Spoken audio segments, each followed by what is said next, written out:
o timing do projeto. Eu acho que isso é o que é o mais importante dentro de um time de desenvolvimento, entender em que momento que tu tá com o teu projeto e saber os momentos certinhos. Silêncio no set. Gravando.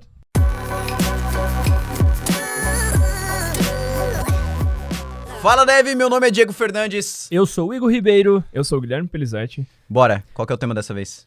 Eu queria saber se eu preciso documentar a minha API REST. Uou, papo documentação. Esse aí é quase tão polêmico quanto testes. Sim, claro. Eu acho que assim... existem níveis de documentação, na minha opinião. Eu acho que existe um nível de documentação que tu documenta a tua API para o teu time utilizar. Então, tu tem um time de desenvolvimento, tu quer que todo mundo saiba quais são as rotas, as respostas, as requisições, os parâmetros. Então, é um tipo de documentação diferente, por exemplo, se tu vai fazer uma documentação aberta. Se tu tá criando uma API REST pública, e aí tu precisa servir, vamos dizer, essa documentação de como aquilo funciona, como que ela vai tornar. Nesse caso de uma API REST pública, eu acho que se ela não tiver documentação, não é nenhuma API REST pública. Então, tu tem que ter algum tipo de documentação. Uma boa documentação, por exemplo, a API do GitHub. Eu acho excepcional a maneira que eles documentam. Tem bastante exemplo, né? A gente até estava falando sobre isso no outro podcast, mas tem tanto bastante exemplo, quanto também bastante conceitos de por que esse parâmetro. É muito legal como eles padronizaram, por exemplo, a paginação entre todos os tipos de requisição que tu pode fazer no banco na API. Então, eu acho que esse modelo de documentação é muito legal para APIs públicas. Para APIs que são internas, que tu quer compartilhar a documentação entre o teu time, eu acho que, assim, na maioria das vezes, vale tu utilizar, por exemplo, o Insomnia, né, ou o Postman, e gerar aquela documentação a partir dele, que é uma documentação, assim, mais técnica. É só, tipo, requisição. Essa requisição pode receber todos esses parâmetros aqui, todo esse corpo, e ela retorna, geralmente, esse resultado aqui. Então, eu acho que, para o time, eu acho que uma documentação técnica, ela basta. Por quê? Quando tu começa a ter que trabalhar numa documentação muito mais elaborada, né, e pode ser que tenha casos que exista necessidade, a gente cai naquele problema de, cara, a feature que tu desenvolve, ela vai se tornando pequena em relação a tudo que tu tem que fazer. Então, tu tem que desenvolver a feature. Daí, beleza, tu tem que fazer os testes. Testes, beleza, já é parte do desenvolvimento. Aí, além dos testes, tu tem que fazer a documentação. Aí, além da documentação, tu tem que escrever uma boa mensagem de commit. Além da mensagem de commit, tu tem que escrever uma boa PR. Entendeu? A feature, ela começa a ficar mínima dentro de toda a vastidão que tu precisa fazer. Mas é claro que a documentação, ela é necessária. Eu acho que não tem como dizer que não precisa documentação. Agora, sim, existem tipos de documentação. Não dá para dizer que, por exemplo, um software ali que tu tá com 3 pessoas trabalhando no time, que tem 10 rotas, vai precisar aquelas documentação feita em Swagger extremamente detalhada, assim. Cara, eu acho que a documentação, ela é variável por time. Eu acho que, às vezes, na grande parte das vezes, um Insomnia bem montado, compartilhado ali no time, já dá uma força legal, assim, para saber em relação ao que ele pode usar, o que ele não pode usar. E, Diego, quando a gente fala de documentação, é importante também a gente frisar, né, que existem padrões para isso. Sim. A gente tem os principais, digamos assim, o OpenAPI Uhum. e o RAML. Uhum. Você saberia dizer quais são os benefícios, desvantagens a respeito disso? Assim, a minha opinião sobre esses padrões, vamos dizer assim, de documentação, eu acho que eles são padrões para principalmente documentações abertas, como eu falei, para o que é API pública. Eu acho que adquirir um padrão desse para documentação interna, vamos dizer assim, do teu time, cara, eu não vejo, para dizer, eu não vejo ganhos, assim, realmente fundamentais. Eu acho que, assim como eu falo lá no vídeo, que eu falo sobre a estrutura de pastas com projeto e tal, eu acho que não existe padrão mundial que vai cobrir todo o tipo de caso dentro de uma documentação. Eu acho que vale a pena tu conversar com o teu time definir junto com todo mundo um padrão e vocês seguirem esse padrão. Para mim, esse é o melhor tipo de padrão, independente do que a gente estiver falando. Então, assim, esses padrões, por exemplo, OpenAPI e tudo mais, eu acho que eles são muito relevantes quando tu vai criar uma API aberta ao público. Eu acho que aí sim a gente começa a fazer sentido. Mas pra dentro do teu time, pô, eu na maioria das vezes sou um cara que eu gosto de definir as coisas baseado em conversa com o time. Então todo mundo se reúne, vê quais são as alternativas, o que um mais gosta disso, o outro mais gosta disso. Cara, e aí se o time decidir que o Open API, por exemplo, vai ser o padrão, beleza. Mas eu, na maioria das vezes, eu enxergo que padrão é o que a gente cria baseado em conversa do time, não o que a comunidade decide. Eu acho que padrão ele tem que ser formado dentro de um time, né? E isso pra mim é padronização. E não simplesmente, vamos todo mundo pegar a mesma forma de fazer e vai dar certo pra todos os casos. Não vai, é impossível isso. Não tem como. Ah, tá, mas no caso se torna relevante quando tá aberto, né? Porque daí... Daí sim, todo porque mundo aí a vendo aquilo comunidade tá acostumada com tá. com aquele formato, né? Mas assim, se tu for pegar as APIs mais famosas que a gente tem abertas, não existe padrão entre elas em praticamente nada, assim, na documentação.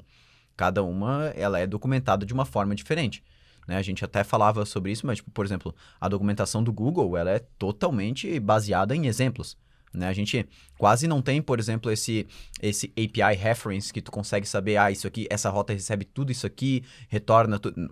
Não tem muito isso. Agora tem outras APIs, por exemplo, do GitHub, que aí sim, tu já tem muito mais definido quais são todos os parâmetros que tu pode passar, o tipo de resposta, se aquilo é um integer, se aquilo é um string, então já tem muito mais bem detalhado. Eu acho que essa documentação do GitHub é um exemplo de excelência, assim, documentação de APIs. Documentação pública é porque ela realmente mescla tudo muito bem, assim, ela tem a quantidade certa de exemplos, ela tem a quantidade certa de referência, ela não é maçante, tu acha fácil, tu não tem quase nada. Alguma coisa sempre acontece, mas é muito pouco ter duplicação lá dentro. Uhum. Ela é bem direta no assunto. Outra documentação muito boa é do Stripe, que eu considero ela no... O Stripe é referência, cara, em API para programador, assim. Então, claro, eles estão em totalmente early stage no Brasil, né? Eu acho que a única forma de tu conseguir utilizar Stripe, para quem não conhece Stripe, é um meio de pagamento, né? Extremamente feito para desenvolvedores. Eu acho que a única forma de tu conseguir usar Stripe hoje no Brasil, pelo que eu vi, acompanhei algumas discussões no Twitter, é tipo, tu se inscrevendo pro beta deles e aí mandando alguns e-mails informando o que é o teu produto, como que ele funciona, e aí talvez eles liberam o beta pra ti. Mas quando chegar no Brasil, provavelmente, assim, o Stripe vai... Não é que ele vai desbancar os grandes meios de pagamento, mas para coisas específicas, assim, compra dentro de aplicativos, cara, é uma parada, assim, extremamente rápido e fácil de integrar, né? Quem já teve a oportunidade de utilizar o Stripe sabe o que eu tô falando, que é uma parada, assim... Cara, é a linguagem do desenvolvedor, assim, é muito fácil entender o que eles estão querendo dizer. Sim, com certeza. Talvez, entrando um pouquinho mais no Stripe ali, se a plataforma da pessoa já tem um método de pagamento bem integrado ali, às vezes ela não vai querer trocar, mas quem tá começando e tá precisando de um método agora, quando chegar, vai com certeza brilhar os olhos, assim, porque é um método novo, assim, de utilizar o pagamento. Tu comentou ali um pouco do Swagger, quando tu tava falando assim, talvez não faz tanto sentido. Existe outra ferramenta, uma alternativa do Swagger que talvez seja interessante a gente utilizar, talvez um Redoc, um Stoplight, pra gente fazer uma documentação, talvez não open, mas algo mais interno, assim, pro time? Cara, assim, existem várias ferramentas de documentação. Tem muitas delas que não são focadas só em documentação. E eu acho que, assim, como eu falei, depende do que o time precisa. Depende da necessidade do time e aonde que tu quer chegar com a tua documentação. Então, assim, o próprio Insomnia, por exemplo, ele tem uma aba Docs lá dentro, que tu consegue adicionar, por exemplo, detalhes da rota, e ele consegue exportar aquilo num formato de documentação. Ele consegue, por exemplo, pegar o histórico das tuas chamadas e tudo mais, e ele montar uma documentação em cima disso. Por exemplo, se tu envia isso, a resposta é isso, e tu consegue criar esse tipo de documentação dentro do Insomnia. Pode ser que seja o suficiente para o time. Pode ser que só isso, para um time técnico, já seja o suficiente.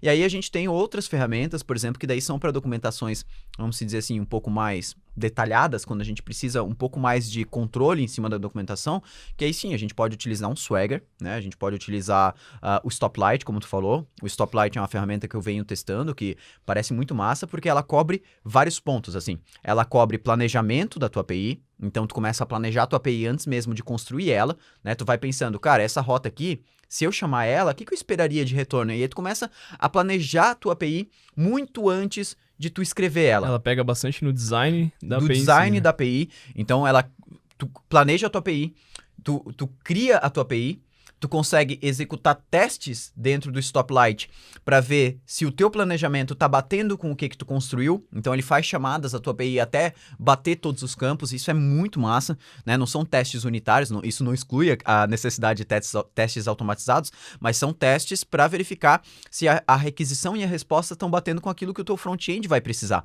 Então, isso é bem legal. E aí, eles têm, se eu não me engano, 4 produtos, né? Um para design de APIs, tem um para documentação, tem um para... Cara, eles são assim, vamos dizer, a stack completa para a criação de APIs RESTs, né? Eu não sei se eles já têm suporte a GraphQL, mas eles têm, assim, uma interface muito parecida, inclusive, com Insomnia, né? Eu acho que é a mesma pegada de design, assim, a mesma pegada de criar um produto voltado para desenvolvedores, open source, não sei o que. Então, é muito legal a utilização do Stoplight. É algo que eu venho testando, eu acho que é algo que seria muito legal também a gente implementar aqui dentro da Rocket, né? Hoje a gente faz tudo via Insomnia, vamos dizer assim.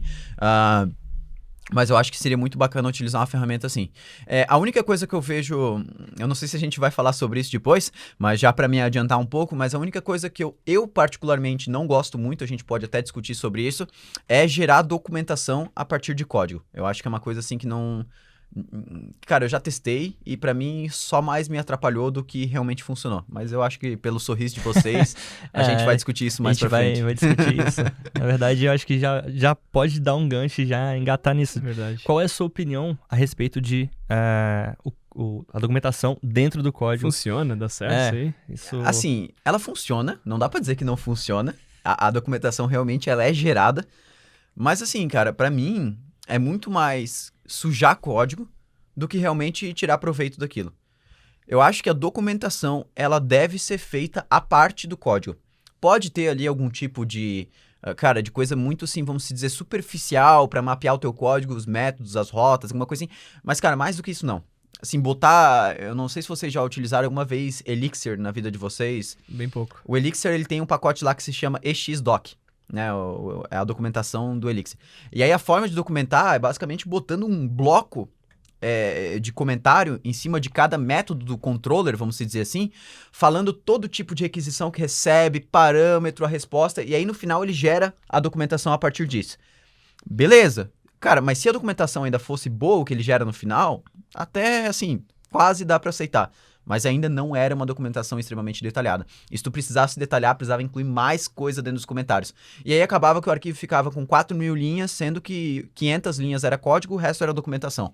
Para mim, isso não me agrada. Eu acho que, basicamente, para o desenvolvedor que vai pegar esse projeto depois, cara, nossa, atrapalha muito, porque toda vez que tu vai desenvolver uma feature, tu tem que ficar olhando lá dentro do comentário o que vai mudar lá.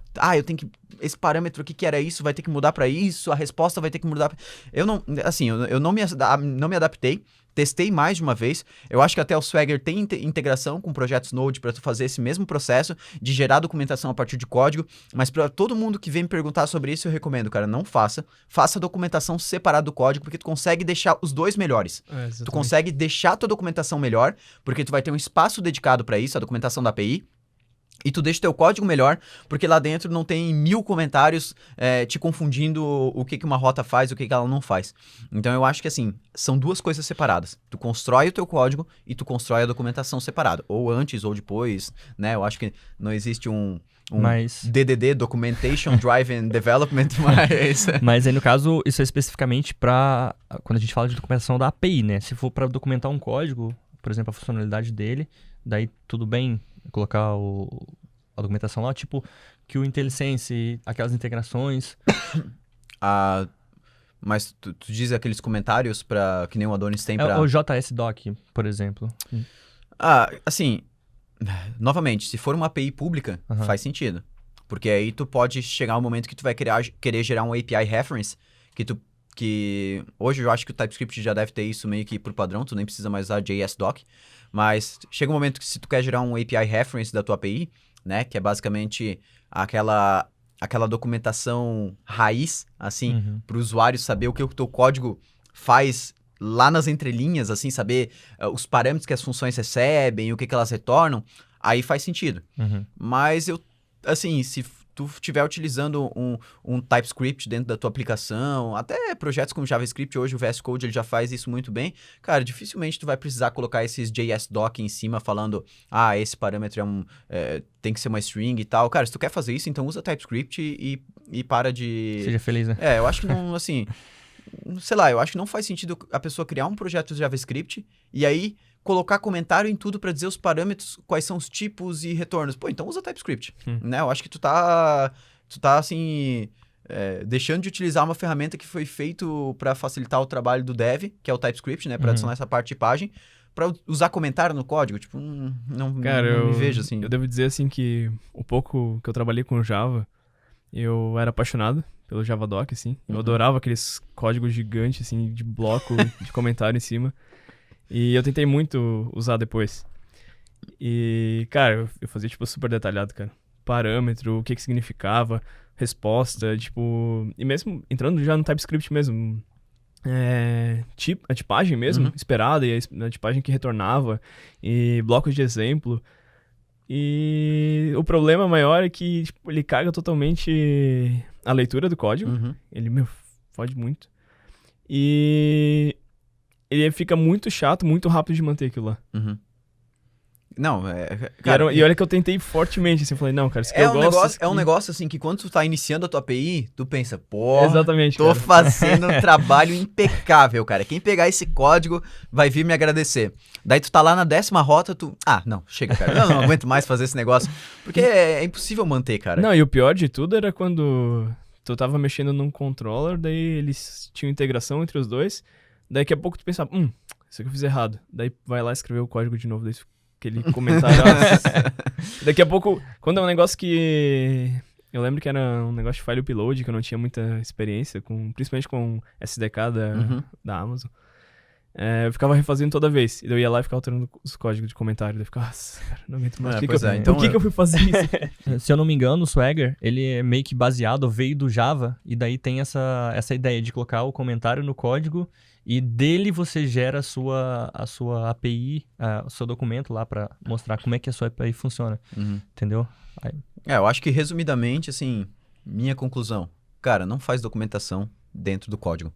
Faz documentação separada do código, se quiser muito bem escrita, pode gastar tempo fazendo isso, mas colocar isso no código vai diminuir vai aumentar a verbosidade lá dos arquivos, né, a quantidade de linhas de código, e vai mais te atrapalhar depois para se encontrar dentro daquilo do que realmente ajudar a ser produtivo. Então eu acho que são 2 projetos diferentes, não acho que são 2 pessoas diferentes que tem que fazer, eu acho que sim, é o desenvolvedor que tem que documentar a feature que ele fez, só que eu acho que assim, como a gente já falou, existem níveis de documentação, então às vezes tu tá se preocupando demais com uma coisa que não tem necessidade. O ganho não é significativo. Isso, exatamente. É tudo trade-off, né? Tu vai gastar tempo fazendo alguma coisa que às vezes não tem nem gente suficiente no teu time para consumir aquela documentação. Sim. Então às vezes só um Insomnia compartilhado entre o time já mata, ou um Postman, ou qualquer coisa assim. Essa parte de documentação me lembra muito nessa parte de ter o trade-off, de ter um ganho significativo pelo trabalho que tu vai botar em cima. Me lembra muito quando o pessoal quer fazer micro-otimização em serviços. Porque às vezes eles se matam assim pra ganhar 1 milissegundo, ficam trabalhando semanas. E tem 10 usuários usando a aplicação. É um negócio totalmente bobo, assim, que podia exercer o tempo muito melhor, né? Sim. E a gente, como dev, a gente usa muito documentação de API. Sim. A gente já viu vários, assim. A gente, inclusive, acho que, pelo menos no meu caso, vejo mais documentações ruins do que boas. E quais são os pontos principais para criar uma documentação incrível? É difícil? Como é que balancear assim? Não, é muito simples, cara. É só acessar a API do GitHub e copiar. É muito simples, cara. Porque assim, Será que tem no o que o GitHub? desenvolvedor precisa quando ele vai ler uma documentação? Ele precisa saber os endpoints, né? Vamos falar de REST. Eu não tô falando de GraphQL aqui no caso. Vamos falar de REST, que é o padrão aí. Então a gente tem que saber quais são os endpoints, um pequeno descritivo do que esses endpoints fazem, né? Vamos dizer assim, uma categorização boa. Então o GitHub ele tem, por exemplo, a sidebar na direita que fala a categorização de repositórios, de usuários. Então cada recurso ele está categorizado numa página diferente para a gente saber que a gente pode consumir. A gente precisa saber todos os endpoints aí dentro desses recursos, os parâmetros que eles recebem, os parâmetros que eles retornam e um lugar para a gente realizar um teste. Um lugar para a gente ter uma forma uns exemplos, vamos dizer assim, uma forma da gente ver aquilo acontecendo em tempo real. Então, eu acho que o que a gente mais precisa em API são essa mistura de conceitual, vamos dizer assim, de técnico, para a gente saber parâmetros que a gente pode enviar, corpo, como que esse corpo é, se isso aqui é um texto, se isso aqui é um inteiro, vai retornar para mim em JSON, vai retornar em quê? Então, a gente precisa dessa documentação técnica e precisa de um lugar para a gente ver exemplos disso funcionando. Então, exemplos práticos de como isso está sendo utilizado. Então, eu acho que, assim, hoje o melhor exemplo de documentação, acho que uma das mais fáceis da gente utilizar é realmente a do GitHub. Não é querendo puxar saco, mas é algo que eu uso em todos os projetos quase que eu faço, por exemplo, de aulas no YouTube, porque é uma parada, assim, realmente muito simples de entender. Até quem é muito leigo no assunto REST consegue entender, porque tá muito bem documentado, tu passa um parâmetro na URL, tu para de trazer as issues que estão fechadas para abrir as abertas, e isso é muito simples de entender e é muito bem documentado. E não é uma API simples, não é uma API que tem pouco recurso. Longe disso. Só que eles escondem as coisas, vamos dizer assim, técnicas demais, sem esconder elas de quem é mais técnico. O que eu tô querendo. Então, por exemplo, assim, paginação. Vamos dizer que não é assim um tema extremamente simples, ou autenticação. Não é algo extremamente simples para quem tá ali aprendendo o que é REST. Mas eles deixam lá as categorizações, por exemplo, autenticação ou paginação, totalmente separado dos recursos anteriores. E aí, o dia que tu precisar fazer aquilo lá, a mesma autenticação, a mesma paginação funciona para qualquer recurso que tu está consumindo. Então, eles criaram padrões em cima da API. Então, por exemplo, todo recurso de listagem usa o mesmo padrão de paginação. Todo recurso que precisa de autenticação usa o mesmo padrão de autenticação. Então, isso é muito bacana. Tu tocou num ponto, assim, que eu acho que é o que eu mais levo em consideração na API do GitHub, é isso aí. Que é a consistência. Porque ele segue uma consistência fenomenal, tanto de estrutura da documentação, quanto essa parte que tu falou aqui. É exatamente a mesma estrutura para cada bloquinho, assim, de uso que tu tem lá dentro. Sim. Então, assim, claro eles que não se contradizem também, porque tem muita documentação que eles tentam seguir uma consistência e eles acabam, numa parte retorna isso e na outra é um retorno diferente. Não é, digamos, a mesma carry que tu faz pra paginação, o mesmo retorno. Isso, cara, é uma parada que, assim, o dev tem que entender. Tipo, se tu tá em dúvida em como fazer alguma coisa, tu vai ter duas saídas. Ou tu vai testar, vai botar no ar, vai às vezes aprender muito com aquilo, vai receber reclamação, vai receber sugestão, até aquele negócio ficar pronto e estiver funcionando mesmo. Ou a segunda opção, copia o que já tá dando certo. Não faz sentido tu querer criar um modelo novo, vamos dizer assim, de documentação de API pública. Se já tem excelentes APIs públicas documentadas online e basta tu ver como elas estão sendo feitas e copiar o mesmo padrão. Eu acho que, nesse caso, que tu vai desenvolver uma API aberta ao público, cara, é muito melhor tu já pegar alguma coisa que já tá funcionando do que tentar recriar algo que vai ser muito melhor. Porque não vai ser muito difícil tu chegar em algo melhor que uma documentação de uma API do GitHub, cara. Então você acha que isso é uma coisa que você deve evitar, né? Ficar tentando reinventar a roda? Com certeza. Para API pública, a gente tem que pegar o que tá dando certo, o que a comunidade tá seguindo, principalmente se for uma API feita para desenvolvedores, pega uma ferramenta que é feita para desenvolvedores que tu admira e copia o que eles estão fazendo. Então pega alguma coisa que tu já utilizou, pô, tu é desenvolvedor. Pega alguma coisa que tu já utilizou, que tu sentiu facilidade em utilizar e tenta desenvolver alguma coisa com o mesmo, vamos dizer assim, com o mesmo efeito para os desenvolvedores que vão utilizar a tua API. Não adianta você tentar criar um Gitbook cheio das... Sabe? Tu não vai ajudar o desenvolvedor que está utilizando. Tu tem que entender o que ele precisa, né? Que é a documentação técnica ali, como a gente falou. É massa. Isso daí entra até em outro conceito, né? O DX, Developer Experience. Você pensar no desenvolvedor, como Exatamente. ele vai ler essa documentação. Isso é bem interessante. A gente precisa sempre pensar no desenvolvedor do nosso time, que são dois níveis de desenvolvedor, né? O desenvolvedor do nosso time, e se a gente está criando um produto para desenvolvedores, ou que outros desenvolvedores vão integrar com a nossa solução, a gente precisa pensar também, e podem ser até duas documentações diferentes, né? Você pode acabar tendo daqui a pouco uma documentação interna do time e uma documentação de API pública, né? Que vão ser rotas diferentes, vão ser acessos diferentes. Então, às vezes você vai querer compartilhar a mesma documentação e falar, não, isso aqui tu não pode utilizar porque não faz parte da API pública, não faz sentido, é errado. Então... E à medida que a sua aplicação vai crescendo, né? Às vezes chega outro desenvolvedor e ele às vezes não sabe o que está acontecendo num pedaço do código, digamos assim, E com isso bem documentado, Eu acho que talvez... isso aí que tu falou é o ponto-chave. A palavra, vamos dizer assim, de foco de tudo que a gente está falando é escala. Tu tem que entender o timing do teu projeto. Vai chegar, por exemplo, o timing, que é muito mais importante, às vezes, tu gastar tempo documentando do que gastar tempo desenvolvendo uma nova feature. Por exemplo, me diz a última vez que o GitHub introduziu alguma nova feature dentro da API deles, do que já existe. Não, eles não fazem isso, mas eu tenho certeza que com certeza eles introduziram mais documentação. Então, são timings do projeto. Chega um momento que o teu projeto ele chega num nível, vamos dizer assim, que a demanda pública é tão grande por utilizar, por exemplo, aquela API, alguma coisa assim, que faz muito mais sentido tu ter, por exemplo, até às vezes pessoas trabalhando em cima da documentação fortemente do que só trabalhar com código. Né? Então, eu acho que é tudo questão de timing, assim. Como também não faz sentido tu ter um projeto que tem 5 pessoas utilizando, que não tem API pública, que o desenvolvimento tem 2 pessoas e querer criar uma documentação super elaborada do projeto. É perda de tempo total, perda de produtividade. Isso entra bastante, eu acho que em todos os pontos de tecnologia e desenvolvimento.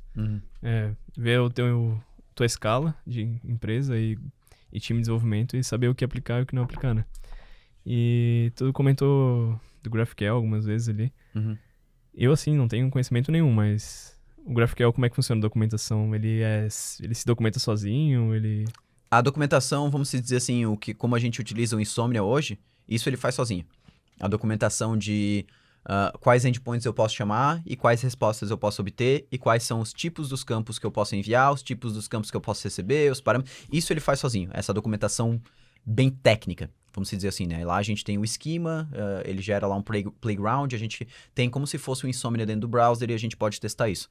Mas assim, caberia um bom podcast sobre GraphQL pra gente falar sobre isso. Mas assim, eu acho que não exclui a necessidade de uma documentação escrita sobre aquilo, sabe? Eu acho que não é porque tá utilizando o GraphQL que ele documenta essa parte técnica sozinho que exclui a necessidade dos outros pontos que a gente falou sobre a documentação, de ter algo mais descritivo, mostrar exemplos, sabe? Porque mesmo as rotas estando ali, elas têm edge cases, né? Tu envia tal parâmetro, a resposta é totalmente diferente. E isso não vai estar documentado ali dentro, né? Vai estar documentado que aquela propriedade pode ou não existir. Que ela pode ser nula, vamos dizer assim, o de retorno.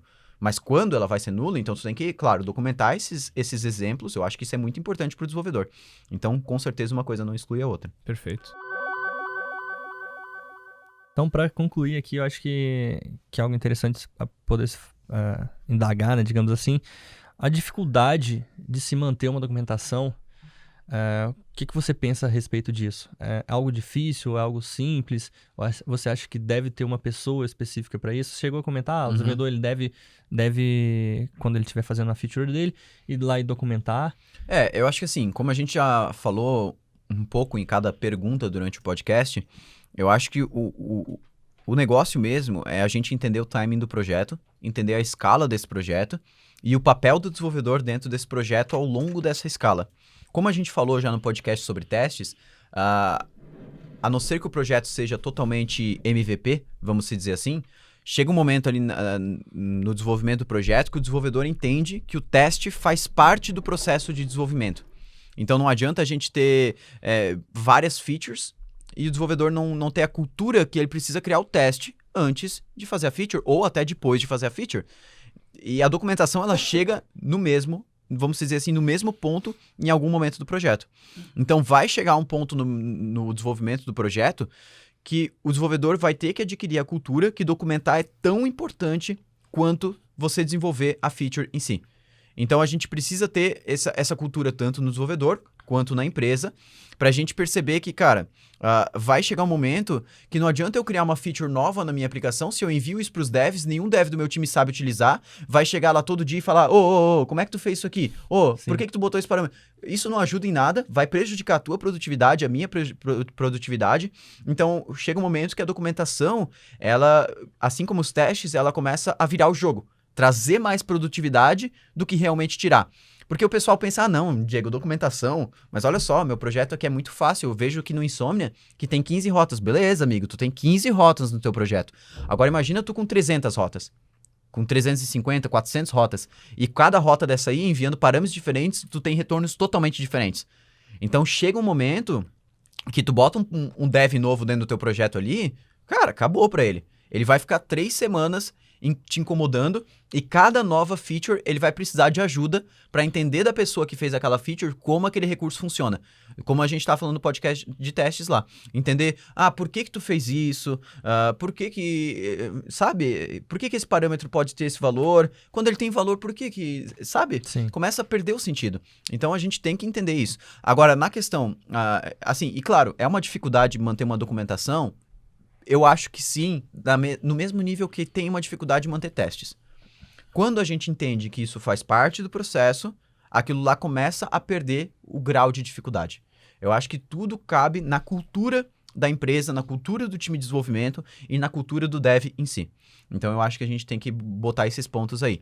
A questão da API pública, assim, me desculpa, mas não deveria existir dificuldade. Uhum. Porque se o teu negócio é baseado em API pública e tu tá sentindo dificuldade em manter uma documentação pública, o teu negócio... Você tá sentindo dificuldade de manter o seu ter negócio. um negócio, porque assim, é o core do teu negócio. Então a tua documentação ela tem que estar melhor que a tua API. Quando tu tem uma API pública, a tua documentação realmente ela cara, tem que estar linda. E aí pode ser que quando o cara usa a tua API não tá tão linda, mas a documentação tem que estar perfeita, assim, tem que estar impecável. Então eu acho que a gente tem que... É tudo questão de entender a escala, o timing do teu projeto, o timing do teu time de desenvolvimento e entender que chega um momento que a documentação ela começa muito mais a ajudar na produtividade do que piorar a produtividade, mesmo cenário como a gente tem, por exemplo, com testes, mesmo cenário que a gente tem com outras ferramentas que são mais para... que não são relacionadas só ao desenvolvimento da feature em si, do código bruto, né? Então, acho que são esses casos que a gente tem que sempre levar em conta. Não, bem interessante esse paralelo aí com os testes. Eu nunca tinha visto dessa forma, mas realmente puxa muito pra cultura, assim, tanto da empresa quanto dos desenvolvedores, e que faz muito sentido, né, cara? Uhum. É muito mais fácil para quando um dev tá entrando no time, ele já ter essa cultura, do que depois ele adquirir, vamos dizer assim. Né? Não que ele tem que chegar pronto com isso, mas se ele chega na empresa, a empresa fala, a gente utiliza testes no desenvolvimento de toda feature. O Igor chega lá e fala, maluco, se tu não fizer testes no meu back-end aí em Adonis, vai dar treta. Eu vou ficar bolado. E aí se alguém chega e fala, não, beleza, mas depois de desenvolver tua feature, tu também precisa criar a documentação. Se essa pessoa vai se acostumando desde o início, em saber, por exemplo, pontuar dentro de um Scrum, dentro de qualquer tipo de definição de tempo que ela vai ter para aquela tarefa, ela começa a colocar isso como parte do processo.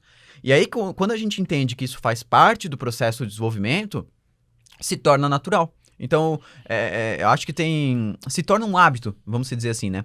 Tem uma estatística lá, acho que tu tem que fazer 17 vezes consecutivas, 17 dias consecutivos a mesma coisa para aquilo começar a se tornar um hábito na tua vida. Eu acho que é alguma coisa assim, eu posso estar errado. Se alguém sabe exatamente o número, deixa aí embaixo dos comentários aonde está assistindo esse podcast. Mas acho que é do livro do Poder do Hábito lá. Mas basicamente, cara, tu tem que fazer uma coisa múltiplas vezes até aquilo ficar confortável para ti. Como a gente já falou nos outros, não vai ser na primeira vez que tu vai fazer, por exemplo, um TDD, que tu vai escrever o teste antes ou o teste depois, que aquilo vai ser bom pra ti. Tu vai se sentir improdutivo. E é normal. Tu tem que fazer aquilo todo dia, consecutivamente, fazer documentação, por exemplo, todo dia, consecutivamente, até aquilo se tornar realmente um hábito, algo que tu vai estar totalmente acostumado. De fato, porque hoje em dia, eu comentei do teste, mas hoje em dia, se eu fizer um código e não tiver teste, eu fico agoniado. Eu falo, cara, não tem alguma coisa errada. Porque é um hábito teu. Exatamente. Virou algo que tá incompleto, cara, né? Exatamente, tá faltando. Virou parte da tua cultura. Exatamente. Então, hoje, por exemplo, tu não consegue mais fazer um código sem teste. Sim. E vai chegar um momento, por exemplo, que de acordo com a escala dos projetos dentro da Rocket City, tu não vai se ver mais, por exemplo, fazendo uma feature nova sem documentar ela excelentemente bem. Sim. Vamos se dizer assim. Então, eu acho que são partes do processo de aprendizado. Eu acho que o que não pode acontecer também, eu acho que tem que ter os dois pontos, a gente analisar os dois pontos. É a pessoa querer iniciar um projeto que às vezes precisa de muita velocidade na produção, né? E querer iniciar com todos os melhores padrões de testes, os melhores padrões de documentação. Cara, eu acho que nesse caso, assim, toma cuidado, porque às vezes pode virar o inimigo, né, do projeto em si. né? A gente, às vezes, quando tu inicia um projeto, nem sabe quanto tempo esse projeto vai durar, se esse projeto realmente vai continuar daquele formato que ele está sendo criado, né? Às vezes tu tá criando ali um projeto que... Isso aconteceu muitas vezes na Rocket City. O Skylab, antes de ele ser o que ele é hoje, assim, eu acho que o Pelizete foi o que acompanhou mais vezes. A gente jogou fora outras versões do Skylab já umas 3, 4 vezes. Então a gente criou a primeira versão do Skylab, era em PHP, né? Era o clube lá no começo da Rocket City, porque assim, nem era, não entra no mérito aqui, mas a gente criou uma outra versão totalmente só em Express, a gente criou uma outra versão depois em Adonis, agora a gente tá com outra versão também em Adonis, React Native, mas assim, a gente jogou muitas outras versões fora, porque eram versões que a gente assumia que era de aprendizado, pra gente colocar no ar. Importante ressaltar aqui que isso não é errado fazer. Não, elas não, cumpriram o propósito delas. Exatamente. A gente tinha isso na mente. A gente colocava uma versão no ar, por exemplo, principalmente as primeiras versões, e a gente sabia que ia dar errado. Mas a gente queria que desse errado pra gente entender onde estava dando errado e conseguir construir um produto melhor. Então, a parte de construção de um produto, ela não vai ser, por exemplo, um Yarn init que vai ser até o final a mesma coisa. Dificilmente tu vai conseguir fazer alguma coisa assim. Eu duvido que exista um projeto hoje, vamos dizer assim, que já esteja grande, com mais pessoas trabalhando ali dentro, que não tenha sido ou refatorado quase que do zero, ou jogado fora, assim, mantido no GitHub lá, um old, né, e ter criado um novo projeto do zero. Porque faz parte do processo e isso vai se tornando cada vez mais comum. E se você tivesse utilizado isso, ia demorar, né, um pouco mais pra você fazer a sua aplicação. E na hora de jogar fora, você ia se sentir muito, dar sei lá, uma dorzinha, caramba, assim, eu fiz Ia isso dar uma dor, tudo, porque tu gastou um mês programando, exatamente. um mês fazendo documentação, Aquela documentação um perfeita. mês fazendo testes, e aí tu joga tudo E fora. depois, no próximo projeto, você já pode começar desanimado. Poxa, vou ter que jogar fora de novo? Ou vou fazer e vai jogar fora de novo? Eu acho que é entender o tempo. time do teu negócio. A partir do momento que a gente entendeu, por exemplo, que o Skylab não poderia agora mais, vamos dizer assim, falhar, que ele deveria ser algo estável e que a gente começou a chegar num ponto que provavelmente aquela plataforma vai continuar dessa forma por muito tempo, aí beleza. Aí tu começa a investir tempo, por isso que a gente começou nesse momento investir muito em testes, investir agora em documentação, então a gente começou a entender o timing do projeto. Eu acho que isso é o que é mais importante dentro de um time de desenvolvimento, entender em que momento que tu tá com o teu projeto. E saber os momentos certinhos. Mas claro que esse momento tem que chegar, né? Não adianta dizer pra sempre que não, ainda não tá no momento de fazer testes, ainda não tá no momento de fazer documentação. Não é o que eu tô querendo dizer. É entender que, cara, no início talvez do projeto, realmente não são as coisas mais importantes. Tu tem que entender a partir do momento que o projeto, ele vai começar, por exemplo, a tomar forma, ter mais pessoas trabalhando ali dentro, começar a ser distribuído publicamente, ter bastante gente acessando. Então, cara, chegou o momento de tu organizar isso. Então, assim, eu acho que tem que analisar esses pontos. Cara, eu acho que assim, a hashtag desse episódio é hashtag documenta esse projeto. Documenta aí. Documenta aí. Boa. Documenta aí. Documenta aí. Tudo junto. Perfeito. Quem estiver assistindo esse episódio aí, não sei se tá independente da plataforma, vai nos comentários aí ou vai nas nossas redes sociais, manda aí um documenta aí. Documenta aí. Porque é um processo realmente que faz parte da cultura do time e tem que ser adquirido, vai ter que ser adquirido, ou senão vai chegar um momento que a empresa vai começar a sofrer com até contratação, por exemplo, de novos devs para explicar como o software funciona, então faz parte do processo. Mas é isso aí, galera. Conseguimos matar mais um? Mais um podcast? Mais um. Foi pra fila dos Show de podcasts. bola. Meu nome é Diego Fernandes. Eu sou o Igor Ribeiro. Eu sou o Guilherme Pelizete. Fechou, galera. Valeu. Dá, tá.